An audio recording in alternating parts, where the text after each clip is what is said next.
What's up everybody, this is BR, and if you've ever played a multiplayer game, especially one with a competitive focus, then you know that the meta tends to change a lot. And there are many reasons why a developer would want to do such a thing, such as with shaking up the meta to make things interesting, or because a new update changed the way that something worked. And of course the classic, because something was overpowered and now they needed to dumb it down, and because of that it changed a huge shift in the player base's meta.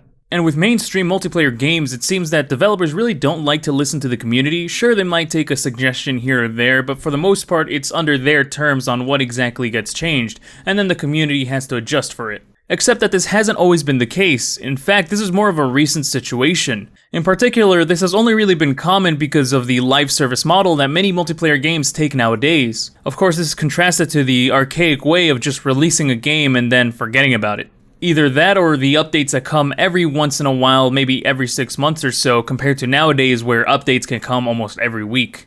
Put on top of that, the community contributions are no longer supported as they once were, and you pretty much have a meta that's just controlled by the developers and nobody else. However, that wasn't always the case. Developers weren't really interested in making a competitive focused game, which pretty much gave the community the authority over the competitive outlet. Tournament leagues were not developed by the developers themselves or the publishers, rather it was all third party, either being organizations or grassroots efforts. This led to games having completely different audiences depending on where you were. You had the default vanilla experience with the original developer's intention, and then you had the community-driven competitive experience that probably didn't match up to the original experience at all. For example, the community competitive rule set for TF2 is completely different from the original experience, featuring restrictions on player count, classes, weapons, and even maps, but still featuring a rule set that is fair, fun, and has a competitive mindset in mind, which probably only lasted that way because of the community's collective effort and no intrusion from Valve themselves. And this is something that you would never see in a modern multiplayer competitive game.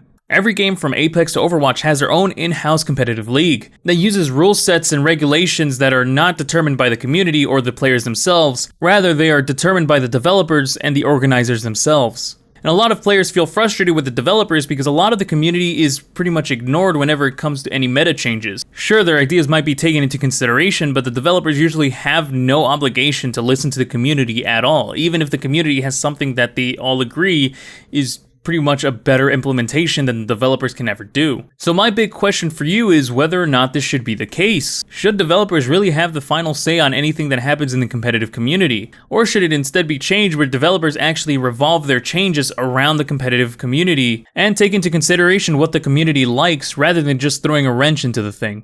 See, there's some positives and negatives with both of those takes. For revolving around a competitive community, the positives, of course, are that the community gets what they want and the developers don't have any way of disrupting that balance. After all, players are the ones who play the game and probably know a lot more about the ins and outs of the game rather than the developers themselves, knowing exactly what's overpowered, what's underpowered, what should be preferred over what should be taken out. But at the same time, the negatives are that the community never really tends to agree on anything. Who should the developers really listen to? I mean, the community is usually good at identifying issues, but they're not really good at providing solutions. Especially since different people have different ways they want to play the game. Are they more in love with something that is more aggressive and takes more mechanical skill, or do they want to do something that's more strategic and using abilities and of the such? With a developer-driven competitive format, there is no such issues. Everything is set in stone clearly by the developers themselves, showing that there is some sort of direction and unity with the game. This is especially good when there is someone on the team who actually knows about competitive formats and knows how to execute them rather well. On the flip side, you could end up with a developer team who is very out of touch with the competitive community, with changes that only really say that that's how the developers want you to play rather than how you like to play.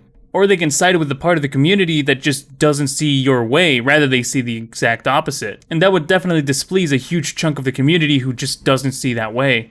So in conclusion, both directions really do have their own positives and negatives, but personally, I do kind of like the latter though. It tends to make the competitive quality a lot higher since a lot of the changes aren't done because of either happenstance or just cuz. Usually there tends to be a collective competitive community vision on the matter. And even if there isn't, there's nothing stopping somebody from creating their own competitive community or format. Unlike one where you really have no choice because the developers are the ones controlling everything.